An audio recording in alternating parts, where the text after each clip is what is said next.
नमस्कार और ईपीके कैपिटल में आपका स्वागत है। गहन वित्तीय विश्लेषण के लिए आपकी विश्वसनीय जगह। एक दिग्गज सार्वजनिक बाजार में कदम रख रहा है। टाटा समूह, जो भारत में भरोसे और उत्कृष्टता का पर्याय है, ने अपनी वित्तीय सेवा शाखा टाटा कैपिटल का प्रारंभिक सार्वजनिक पेशकश आईपीओ लॉन्च किया है। यह 2025 के सबसे प्रतीक्षित आईपीओ में से एक है और आज के वीडियो में हम आपके लिए इसके हर पहलू का विश्लेषण करने जा रहे हैं। तो आज हम किन विषयों पर बात करेंगे? सबसे पहले हम सीधे मुद्दे पर आएंगे और आपको आईपीओ की सभी महत्वपूर्ण जानकारियां को देंगे, जैसे कि लॉन्च और लिस्टिंग की तारीखें, प्राइस बैंड और निवेश राशि। इसके बाद हम समय में पीछे जाकर टाटा कैपिटल के इतिहास और विकास को समझेंगे। फिर आता है रोमांचक हिस्सा, ग्रे मार्केट प्रीमियम का गहरा विश्लेषण। हम देखेंगे कि 3 से 6 महीने पहले इसके अनलिस्टेड शेयर कहां ट्रेड हो रहे थे और आज ग्रे मार्केट का सेंटीमेंट क्या है, इतना बड़ा अंतर क्यों है, हम इसका पता लगाएंगे।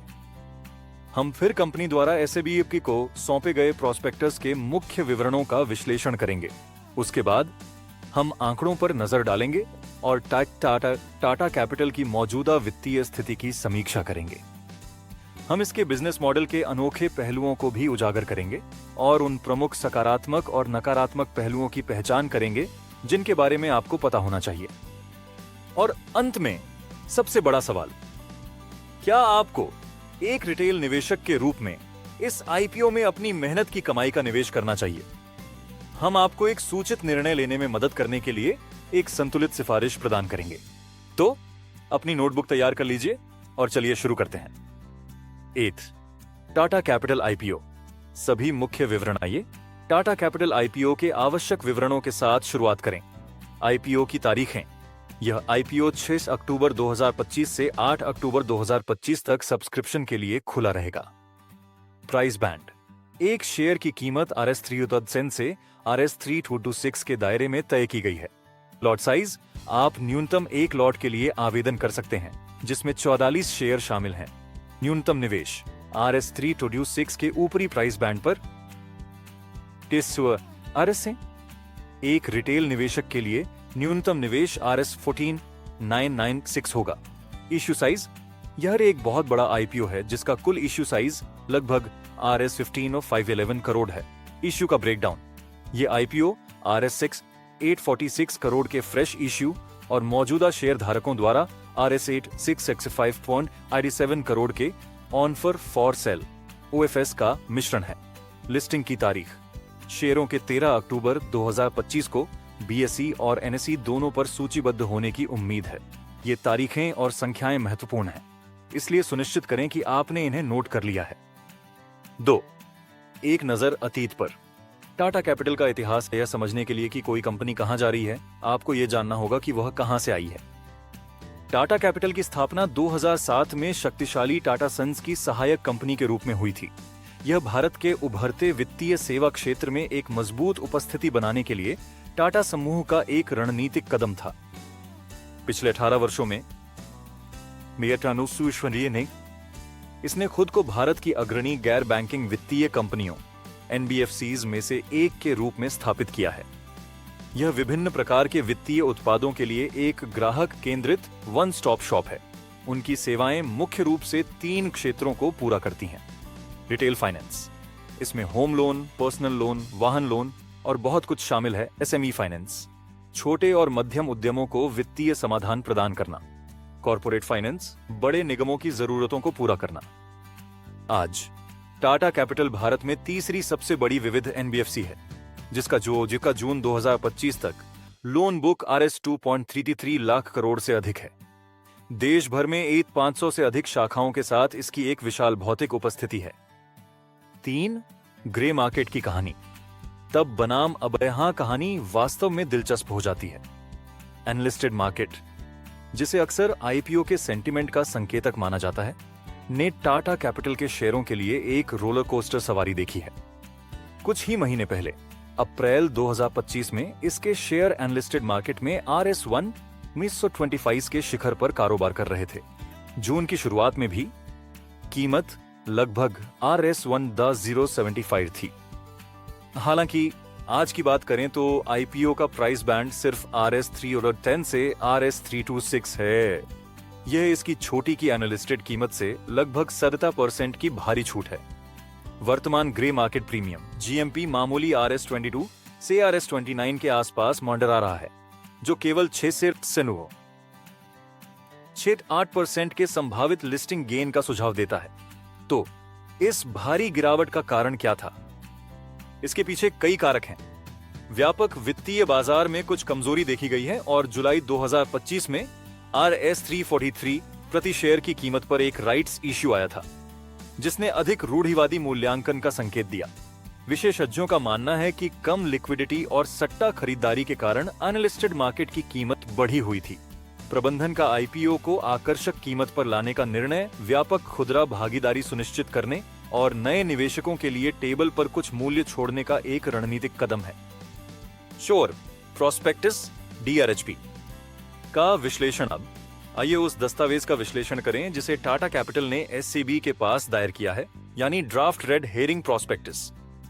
इश्यू का उद्देश्य फ्रेश इश्यू RS6 846 करोड़ से जुटाई गई धनराशि का उपयोग कंपनी द्वारा अपने टियर आई पूंजी आधार को बढ़ाने के लिए किया जाएगा।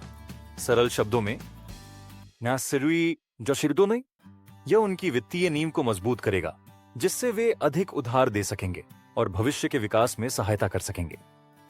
Offer for sale OFS IPO का एक महत्वपूर्ण हिस्सा RSA 665.87 करोड़ एक ऑफर फॉर सेल है।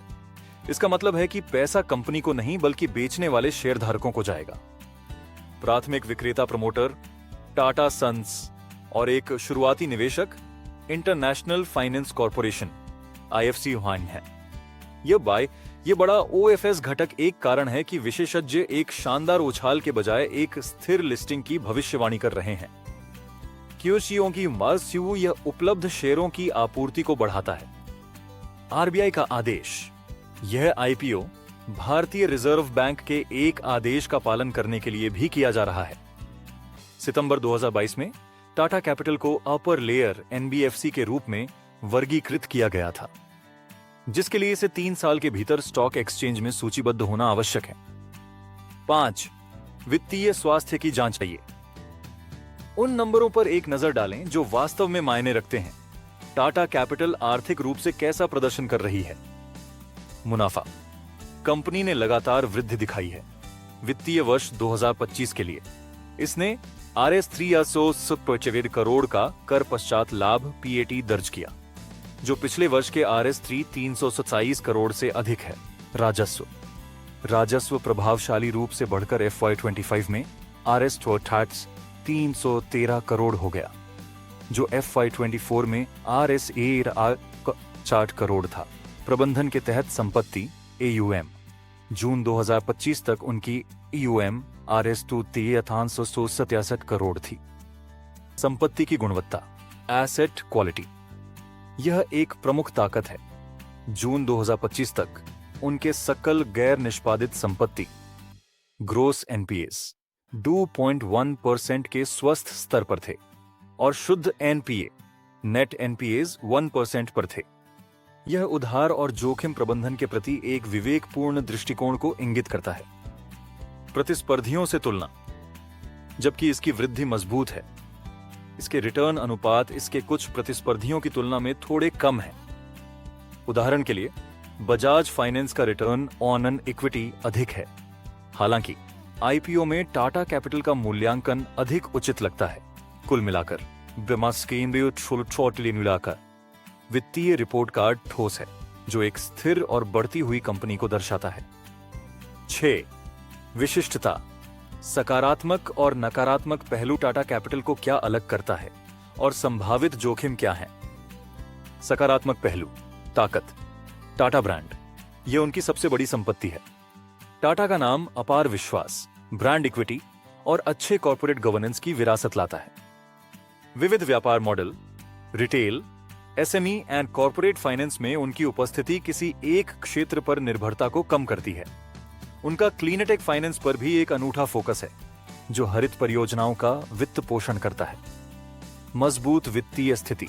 मुनाफे और राजस्व में लगातार वृद्धि, स्वस्थ संपत्ति की गुणवत्ता के साथ व्यापक पहुंच, शाखाओं का एक विस्तृत नेटवर्क और एक मजबूत फिजिकल, भौतिक प्लस डिजिटल रणनीति यह सुनिश्चित करती है कि वे एक विविध ग्राहक आधार तक पहुंच सकें।